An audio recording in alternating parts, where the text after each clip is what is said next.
Have you ever wondered what would have happened if Luffy was actually the reincarnation of Joy Boy? Would carrying the soul of the man who once failed to change the world finally allow that ancient promise to be fulfilled? Or would the weight of a failure that has haunted the world for nearly 800 years end up crushing the one person who inherited it? And underneath all of it sits one question the story would refuse to answer too quickly. Whose memories are these, really? And why did they choose a boy who's never once cared about destiny, prophecy, or anyone's expectations but his own? A boy whose only real ambition has always been to become Pirate King, and nothing more complicated than that? So, the story would begin exactly the way it always does. Luffy grows up in 𝗕𝗲 village, the same reckless, rubber-limbed boy the world would come to know, looking up to Shanks before eating the gum-gum fruit by mistake, and watching him lose his arm to a Sea King just to save him. His bond with 𝐴𝐵𝐵𝐵, the promise made under that tree, the dream, and the day he finally sails out would all happen because Luffy chooses them, not because some ancient soul is steering him. East Blue would move quickly, with Zoro being freed from his execution post, Nami's village being saved from Arlong, Usopp leaving Syrup Village to chase his own dream, and Sanji walking away from the Baratie behind Luffy. Each member would join for the same reasons they always would. Luffy isn't thinking about destiny. He's building a crew, chasing the Grand Line and following his dream. Nothing supernatural interrupts that journey yet. The Grand Line begins with the Straw Hats entering a world far bigger than the East Blue. They meet Laboon and learn about the promise he has been waiting years to keep. Little Garden turns into a fight for survival against giants and Baroque Works agents. On Drum Island, Luffy climbs a frozen mountain to save Nami, then carries the injured doctor who joins his crew. None of this feels connected to Joy Boy yet. Luffy is simply doing what he always does. He helps people who need him. He follows his friends. He keeps moving. By the time they reach Alabasta, the ancient world is finally going to start touching his own. Alabasta makes the memories feel less random. Crocodile is trying to take control of a country by turning its people against each other. Every time Luffy hears him talk about ruling people, something older rises inside him. During one battle, he sees Joy Boy before a crowd from the Lost Kingdom. They are afraid. He is smiling, telling them that freedom only matters if everyone can have it. Another memory follows. Joy Boy is sitting with them after a battle, laughing while someone beats a drum. Luffy doesn't understand why the sound feels familiar. Then the vision ends. He returns to fighting Crocodile. His victory is still his own, but now he knows the man inside these memories fought for the same thing. Freedom!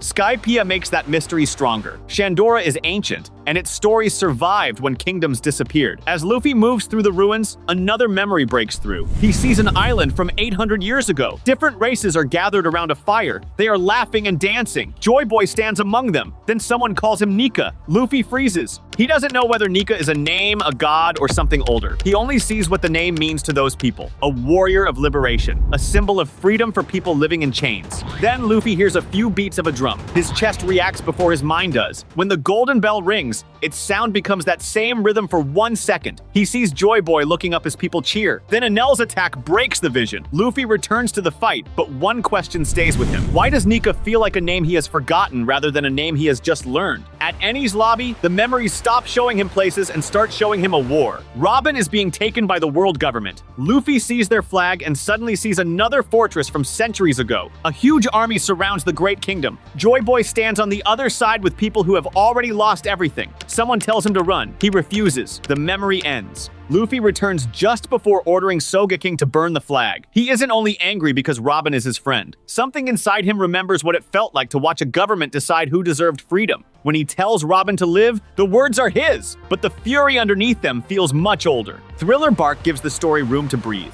Moria steals shadows and turns the island into a nightmare. But Luffy still pushes forward because his crew is in danger. Brook becomes part of the crew after revealing the promise he made to Laboon long ago. Luffy accepts him without caring about how strange his past sounds. Together, they defeat Moria and survive Oars. By the time the crew leaves Thriller Bark, Luffy has no ancient vision to explain. He only has another friend beside him and another promise worth keeping. 𝗕𝗏𝗁 makes the memories hurt. When Sharla shoots Hachi and treats him like property, Luffy's anger is immediate. Then he sees chains. People from different races are being dragged through a massive city. He sees humans buying them. He sees Joy Boy standing against the same cruelty, saying that no one should own another person. Luffy returns with his fist already raised. He punches Charlos for Hachi. That part is completely Luffy, but now the hatred has another source. He has seen this cruelty before, not in his life, in a life 800 years ago. Kuma scatters the crew before Luffy can understand it. Then, Marineford. The war is overwhelming. Luffy is trying to reach Ace because Ace is his brother. Nothing else matters. He enters Marineford with the Whitebeard pirates and everyone else willing to help him. He pushes past Marines and Vice Admirals. Whitebeard's crew buys him openings. Jinbei protects him. Ivankov keeps him alive. Luffy finally reaches the execution platform and frees Ace. But the war is far from over. Akainu insults Whitebeard and Ace turns back. Luffy watches his brother step between him and the attack. Akainu's fist goes through Ace's chest. Ace dies in Luffy's arms. There is no ancient memory behind it. No hidden power explains it. It is simply the worst moment of Luffy's life. He loses the person he spent the entire war trying to save. Jinbei carries him away while the battlefield keeps raging. For the first time since leaving Fuchsia Village, Luffy has no idea what to do next. On Amazon Lily, Luffy finally has time to breathe. Jinbei stays beside him while Ace's death sinks in. When Rayleigh arrives, Luffy tells him that he wants to become stronger, not because of destiny, because he could not protect his brother. Rayleigh agrees to train him, but first Luffy has to accept that charging forward alone is not enough. He needs haki, he needs control, he needs patience. The decision leads directly to the 2-year separation. Luffy leaves Rusukaina, knowing why he is training. He wants to protect his crew when they meet again. During the time skip on Rusukaina, Luffy trains under Rayleigh from the ground up. He learns observation haki, armament haki, and conqueror's haki. He fights powerful animals and learns that haki is not just about hitting harder. Rayleigh teaches him to read an opponent and stay calm when the battle turns against him. Luffy still jokes. He still complains about being hungry. He still wants to become Pirate King. The training does not change his personality. It gives him the tools to protect the people he cares about. After 2 years, the Straw Hats reunite at Sabaody. This time, they are ready for the new world. Fishman Island is where the memories finally touch something that still exists.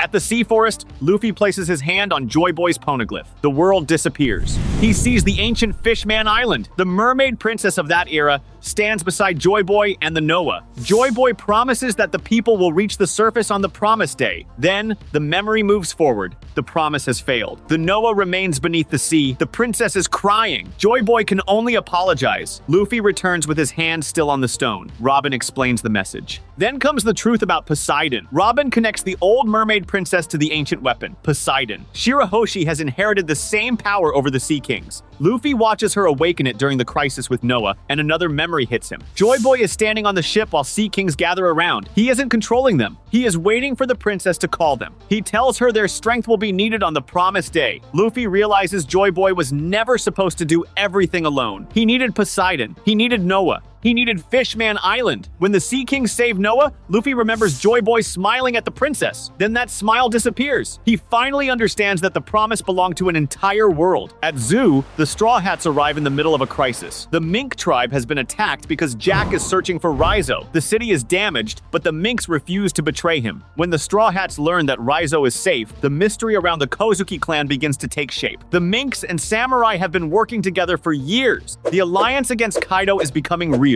Luffy agrees to help without needing an ancient memory to tell him why. If his friends are fighting Kaido, then he is fighting Kaido too. The road poneglyph on Zoo gives Robin another piece of the route to Laugh-Tale, while the Alliance gives Luffy another reason to head toward Wano. The mystery of Joy Boy can wait, the next fight cannot. Whole Cake Island pulls the story back for a while. Luffy still has to save Sanji, fight Katakuri, and escape Big Mom's territory, but the memories become quieter. During his fight with Katakuri, Luffy briefly remembers Joy Boy sensing danger before it arrived. Later, while Sanji cooks, Luffy sees Joy Boy eating with people from different races around one table. Luffy opens his eyes and looks at Sanji. He says nothing. He simply starts eating. The memory doesn't change what he does. It only makes the reason feel deeper. Wano is where everything finally collides. Oden's story, Roger's final voyage, Kaido, the road poneglyphs, and the old world all point toward the same hidden history. Every new piece Luffy hears triggers another memory. He sees Joy Boy meeting people from Wano. He sees an old alliance forming. He sees the Great Kingdom connected to nations that would later be separated. He sees Joy Boy speaking about a future where the borders of Wano open, but the final battle remains hidden. Then the raid begins. Luffy fights Kaido. He falls. He gets back up. He falls again. And every heartbeat makes the memories stronger. When Kaido defeats Luffy on the rooftop, everything goes quiet. Luffy's body stops moving. Then his heartbeat changes. Far away, Zunesha hears something it has not heard in 800 years.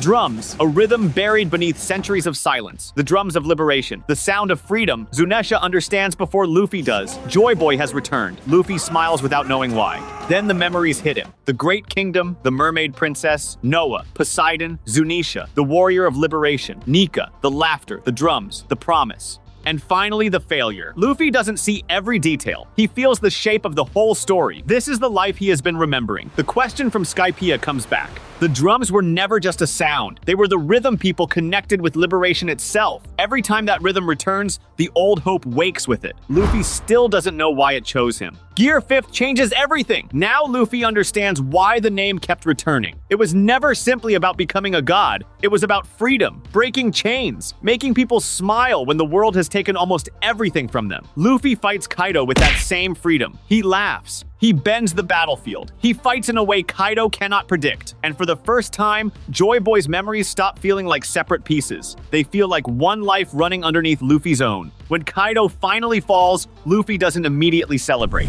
One final memory comes. Joy Boy is standing before the people he promised to save. The war is over, but the promise is broken. The memory shows the Noah waiting beneath the sea, Poseidon waiting for the promised day, 𝗤𝗎𝗄 walking alone, the Great Kingdom disappearing from history. And Joy Boy's final hope is that someone else will finish what he could not. Luffy opens his eyes. The confusion is gone. He knows the memories are Joy Boy's. He knows the Void Century was real. He knows a kingdom was erased from history. And he knows the world is still living with the consequences of that failure. In the quiet days after Wano, Luffy keeps turning his hands over and wondering why Joy Boy failed. He knows who he is now, but not why the man who carried the will of liberation still lost everything. From here, his journey becomes two races at once, toward the One Piece and toward the missing truth of the Void Century. Somewhere underneath everything else he wants, Luffy realizes he's meant to finish what Joy Boy started, to complete the promise and set the world free the way it was always supposed to be. He doesn't announce any of it. He doesn't gather the crew or make a speech. He doesn't even fully understand it yet. He just collapses flat onto the rubble, grinning up at the sky, asking Zoro if there's any meat left anywhere on the island. Whatever bigger purpose just settled into his chest, it doesn't change what he wants most. He's still going to become Pirate King. That was never up for debate. Not to Joy Boy, not to Destiny, not to anyone. But one question is about to follow him for the rest of the journey. At Egghead, that picture grows deeper, without ever becoming complete. Standing before 𝗕𝗄𝗄 and 𝗵𝒂punk's lab, watching decades of research laid bare on the screens around him, Luffy learns more about who Joy Boy actually was, the will he left behind, the power he passed on to the future, the shape of the life he lived before it all fell apart. Watching 𝗕𝗄𝗄 awaken the power passed down across all those centuries, something settles deeper in Luffy's chest. The life he already knows is his own comes into sharper focus with every screen 𝗵𝒂punk pulls up. But even here, surrounded by everything 𝗵𝒂punk spent a lifetime finding out, the one answer Luffy wants most stays just out of reach. Nobody, not even 𝗵𝒂punk's research, can tell him why Joy Boy lost. That answer is still an ocean away on Elbaf. It doesn't come from any prophecy or ancient weapon. It comes from the giants themselves, walking among warriors who carry stories older than most kingdoms. Luffy hears fragments of a legend, passed down through generations of giants who once stood beside Joy Boy in his final days. Slowly, piece by piece, the last part of the truth surfaces. Not as a vision this time, more like memory finally catching up to itself. Joy Boy didn't fall because he was weak. He didn't fall because some ancient destiny demanded it. He fell because of one choice, made in his final, most desperate hour, when the people who trusted him most needed him to let them fight beside him. He pushed them away instead, certain that protecting them meant carrying the entire weight alone. He told himself it was love. It was really fear, wearing love's face. And that single choice, made to keep the people around him safe, ended up costing him every one of them. The entire era, along with it. Luffy doesn't react with the heavy, serious mood everyone around him expects. He goes quiet for a long moment, turning his cup over in his hands without drinking from it. Then he asks, almost to himself, why nobody just told Joy Boy that pushing people away isn't the same thing as protecting them. He won't get long to think it over. Elbaf is still carrying the weight of the same old war, because the man who stood against Joy Boy 900 years ago never really left. 𝗕𝗄𝗄, one of the first 20 who fought the ancient kingdom during the Void Century and has sat on the empty throne in secret ever since, arrives on Elbaf the moment word reaches the world government that Joy Boy has returned. This isn't some new threat invented for the occasion. 𝗕𝗄𝗄 is real, a figure the story has been building towards since Egghead. Facing him here means facing the exact same enemy Joy Boy once faced and lost to. He comes because a reincarnated Joy Boy threatens 8 centuries of hidden rule, proof his throne was never as safe as he spent his whole unnatural life pretending ending it was. Standing across from Luffy, 𝗕𝗄 doesn't waste time on threats. He goes straight for the wound, telling Luffy what happened the last time someone wearing that same soul tried to protect the people around him, needling him with the plain cruelty of someone who watched it happen firsthand. "Send them away," 𝗕𝗄 says, almost gently. That's what he did, isn't it? And it's exactly what you're about to do. For one brief, terrible second, send everyone away, handle it alone, protect them by making sure none of them are anywhere near a man this dangerous. It's the most tempting thought he's ever had, dressed up exactly the way it must have looked to Joy Boy 900 years ago. For one held breath, the whole story lets the audience wonder if history is about to repeat itself, the way 𝗕𝗄 is counting on, watching Luffy's mouth open, like he's about to tell his crew to run. Then Luffy does the one thing Joy Boy never could. He closes his mouth, looks around at every single one of them, and turns to his crew instead of turning away from them. He gives Zoro the flank, trusts Sanji to hold the line, sends Nami to read the battlefield, lets Usopp cover angles nobody else would think to watch, stands shoulder to shoulder with Robin. Loki fights beside them without hesitation, and the giants of Elbaf, Dory, and Brogy among them answer the call the way they've answered every call for warriors in trouble. This isn't an easy fight. 𝗕𝗄 is exactly as dangerous as centuries of hidden power should be. He cuts Zoro down hard enough to keep him on one knee. He forces Sanji to burn through reserves he doesn't usually touch. Luffy himself takes hit after hit that would have ended the fight against almost anyone else. Conqueror's haki floods out of him without warning, more than once, just to keep himself upright. The fight doesn't hinge on some unexplained new power strong enough to match 𝗕𝗄 on its own. It hinges on Luffy's haki working in rhythm with everyone else's ability. Zoro's blades, Sanji's kicks, Robin's countless hands, the giant's raw strength, all of it braided into pressure 𝗕𝗄 can't outfight the way he outfought Joy Boy standing alone. When the final blow lands, it isn't Luffy's fist alone that forces 𝗕𝗄 back. It's a dozen separate people, all closing in on the same weakened point at the same instant. 𝗕𝗄 doesn't casually fall to one attack, and Luffy doesn't stand over him, delivering the finishing strike solo. When 𝗕𝗄 is finally forced to retreat, bloodied and furious, there's no lightning bolt of destiny finishing the job for him. That final victory means far more than simply beating the enemy standing in front of him. Luffy succeeds exactly where Joy Boy once failed, by making the one choice his previous life was never able to make. It all finally makes sense as pieces of one continuous thread. Joy Boy's will surviving, his memories surviving, his promise surviving. Even his failure becomes the exact lesson that lets Luffy succeed where he couldn't. His crew matters in that final moment exactly as much as his haki,